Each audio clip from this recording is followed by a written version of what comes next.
మంచి ఉదాహరణ నేను చెప్పగలను. అది తలుచుకున్నప్పుడు నాకు చాలా ఉద్యోగం ఉంటుంది, నాకు చాలా ఖండితలు వచ్చేస్తుంది.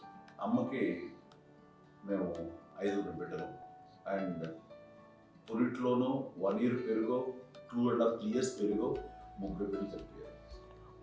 నాకు గుర్తెరిగి పొన్నూరులో నేను 6th class చదువుతున్నాను. అప్పుడు రమణ అనే ఒక అమ్మాయికి 2 years. రమణ అంటే మా ముగ్గురికి కంటే పెద్దది, మా కంటే పెద్దది, కళ్యాణ్ బాబు గారు పెద్దది, మాకంటే మధ్యలో పుట్టిన. తనకి అప్పట్లో మా నాన్నగారు ఉద్యోగం ఇచ్చా క్యాంప్కి వెళ్ళిపోతుండేవారు. ఏమి ఉంది నాన్న చెప్పాలంటే ఫుడ్లో కష్టపడేవారు, ఇంకా నాన్న చెప్పినట్టు నా చెప్పినట్టు. కానీ ఇంటి బాధ్యత, ఇంటి పనులు, రోగాలు వచ్చిన రుషులు వచ్చిన హాస్పిటల్కి తీసుకెళ్ళాలన్నా ఏదైనా సరే అమ్మే పడేది. ఆ శ్రమ తీసుకున్న టైంలో అమ్మకి అసిస్టెంట్కి నేను సహాయపడుతుండేవాడు ఉండేవాడు.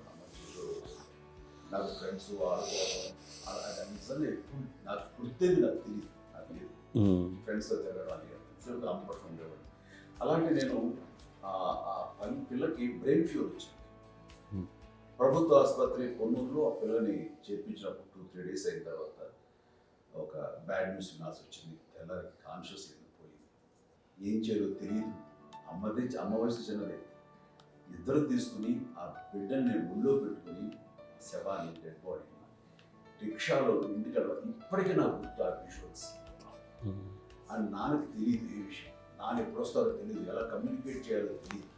అది తీసుకుని వెళ్ళిన తర్వాత ఇంట్లో గొడవ పెడుతుంటే ఏం చేయలేదు. చుట్టుపక్కల ముస్లిం సోదరులు ఉండేవాళ్ళు, ఫ్యామిలీస్.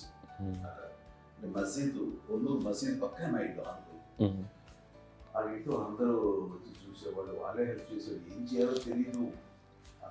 నెక్స్ట్ రిచువల్స్ ఎలా చేయాలో, కంపకం ఎలా చేయాలో తెలియదు. అందరూ చిన్నపిల్లలే, తను చిన్నది, మిగతా అందరూ పరిసరులే. సో అలాంటి పరిస్థితుల్లో అతన్ని వచ్చి చుట్టుపక్కల వాళ్ళు మీరు వచ్చి చేయాల్సిన కార్యక్రమాలు చేశారు. ఆ సమయం నాకు ఎక్కడో కమ్యూనికేట్ చేసి డిపార్ట్మెంట్ ద్వారా నాన్న వచ్చేసరికి అన్నీ అయిపోయింది. ఇప్పటికీ నాకు ఇంటిగా మేము ఇలా ఎన్ని పురుషులు ఎన్నుకుంటున్నామంటే ఎలాంటి ఇది లేకుండా జాగ్రత్త అనే ఒక హెచ్చరికలాగా చేస్తూ అండ్ చాలా సపోర్ట్